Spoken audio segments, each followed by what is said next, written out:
Okay, guys, we are now going to look at clock-based questions. Now, this is an important topic because every year, invariably, you're going to get one or two questions in your 11 plus exams. Now, I've seen some children struggle with these questions, but if you follow the steps that I'm going to walk you through, it should be fairly straightforward as long as you practice them. Okay, so what are clock-based questions?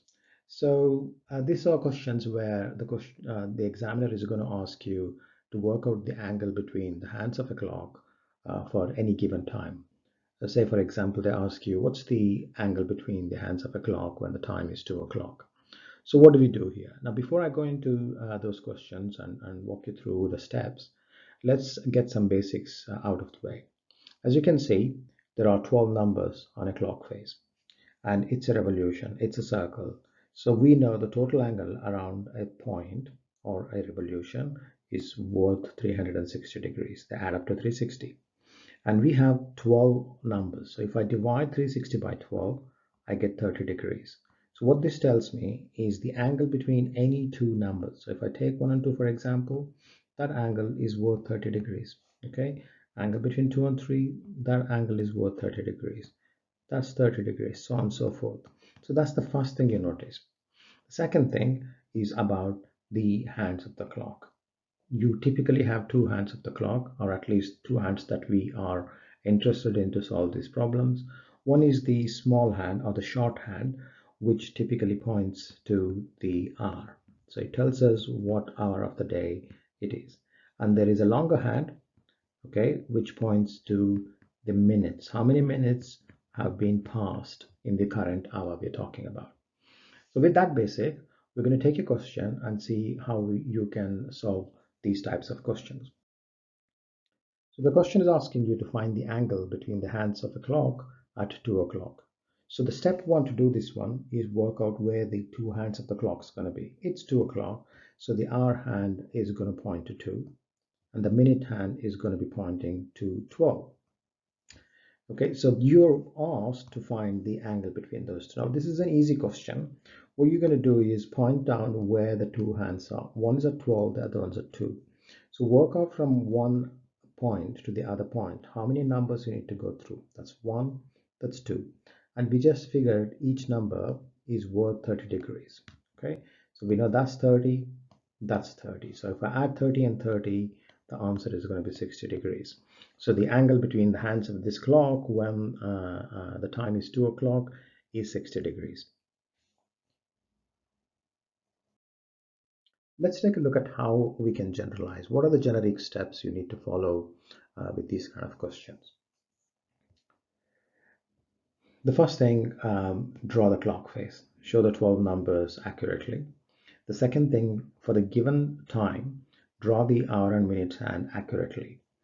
When I say draw these accurately with the hour, and especially sometimes you'll have to find out what fraction of the hour has passed. We're going to look at those kind of questions shortly. But to make this steps as easy as to follow, I'm going to say the time that we want to find the angle for is 4 o'clock. Okay, so let's draw the hour and minute hand accurately as possible. At 4 o'clock, we know the hour hand will be pointing to 4 and the minute hand is going to be pointing to 12. So that's the first thing. And then we need to check if the question is asking us to find the smaller or the larger angle. As you probably noticed, there are two possible angles here. There is an angle on that side, let's call A, and there is also another angle B on the other side.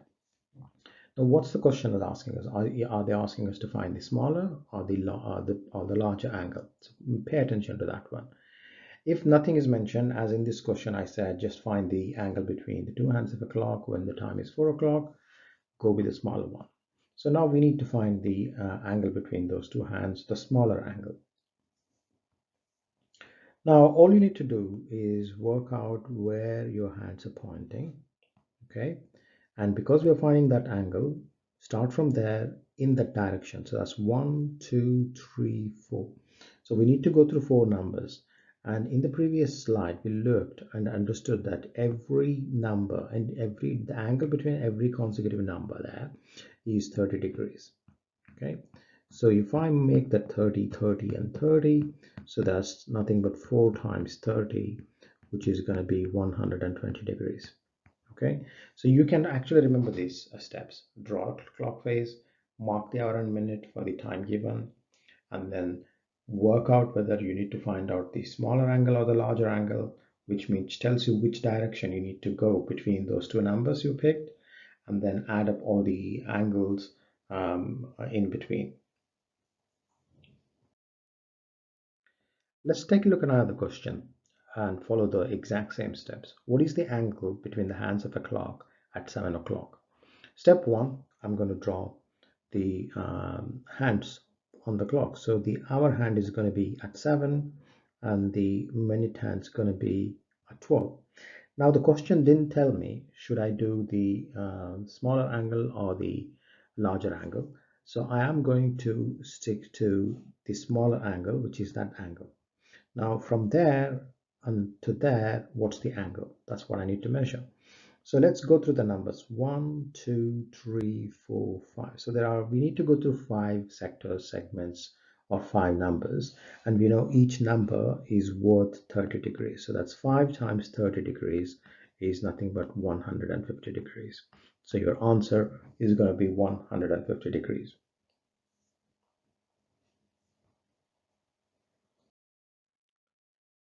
Let's take another question. What is the angle between the hands of a clock at 3:30? Now, this is where it starts to get slightly tricky. But let's not worry too much about it. Firstly, pay attention to the time and try and mark out where the hands of the clock would be. 3:30 means we know the minute hand or the longer hand is going to be pointing to 6, and the smaller hand is going to be halfway past 3. So it's going to go past 3 but to the halfway mark.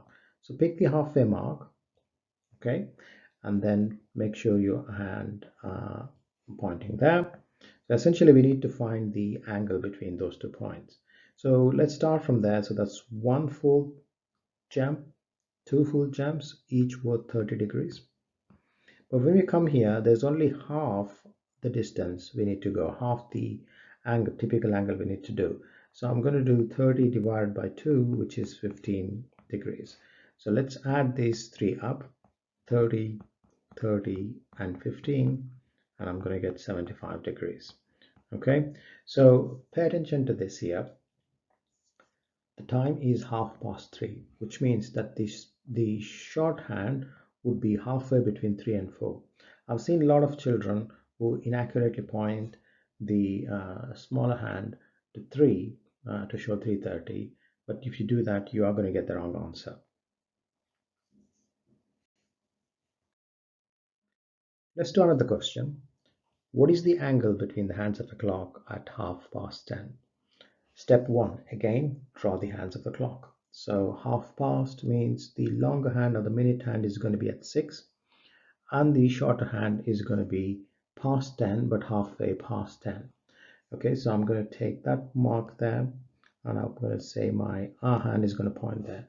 So we need to find the angle between those two markers that I did. So let's look at the full jumps. 1, 2, 3, 4. So that's 4 full hops times 30 is going to be 120. But don't forget the half a jump you still need to do here because the hour hand is half past. It's pointing there. So that's worth half of 30, which is 15 degrees.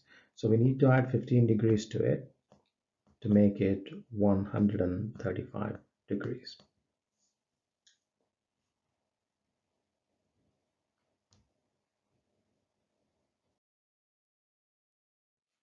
Okay, let's take a look at this question. What is the angle between the hands of a clock at 1:15? Now, as always, we're going to start off with the minute hand. So quarter past means the minute hand would be pointing at 3. Okay, so quarter past is nothing but 1:15. Now, to find out where the hour hand points to, you need to take the minutes given to you, which is 15 minutes past, divide that by 60. 60 being the number of minutes in an hour. Okay, and if you simplify this, you're going to get a quarter as a fraction. What this tells us is in the given hour, a quarter of it's passed. So if you go between 1 and 2, split that into 4 parts, 1, 2, 3, 4, and essentially the hour hand would be pointing there. Okay, so mark that out. So we need to find the angle between the two markers that we just did here. So now going from 3 to 2 is easy. That's a full jump between two consecutive numbers. That's 30. But if you pay attention here, so you only have 3/4 of the way to go because the quarter of the hour is past. Now 3/4 of 30 degrees is what we need to find out. So that's nothing but 90 divided by 4. That's going to be 2.5. So 22.5 degrees. So now you need to add 22.5 degrees back to the 30 degrees. So 30 plus 25, 22.5 would give you 52.5 degrees.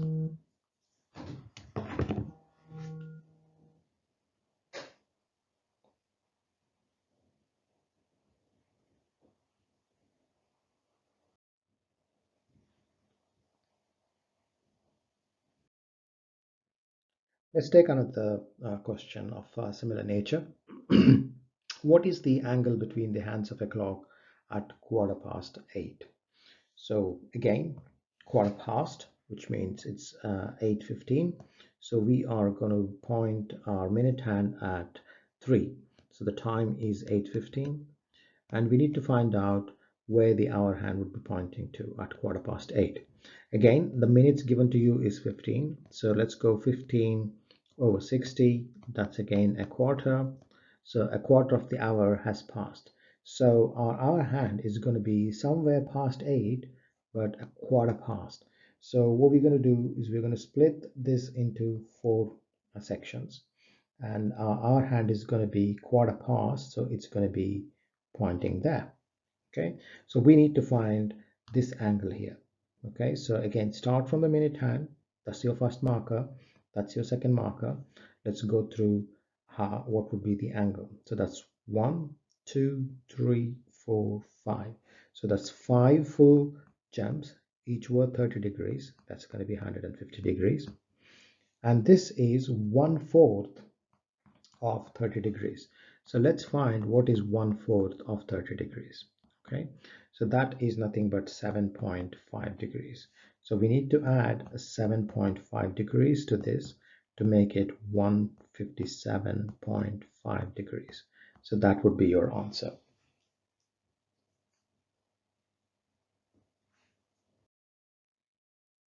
Okay, the next question is asking you to find the angle between the hands of a clock at 8:20. I think by now you should have an idea of what to do here. Doesn't matter what the time is, you follow the same steps. As long as you follow these steps accurately, you will get the answer. So 8:20. So let's start by drawing the minute hand. At 20 minutes past any hour, we know the minute hand will be pointing to 4. So that's our starting point. What about the hour hand? So we know the time given to us is 8:20. So I'm going to take the minutes, which is 20, divide that by 60 because there are 60 minutes in an hour. So the answer is going to be 1/3.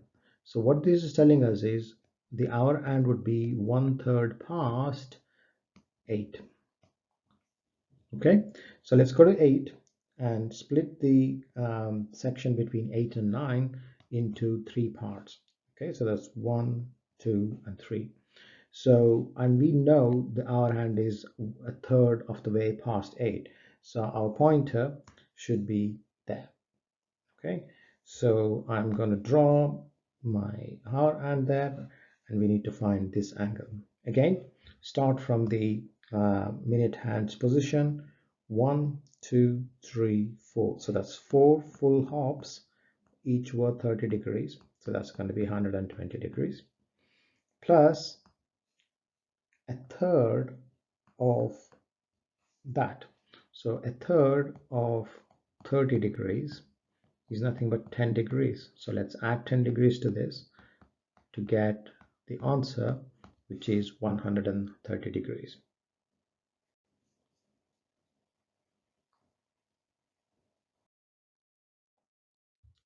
Here's another question, very similar to the previous one. What I'm going to do is ask you to pause the video and try and have a go at this question yourself.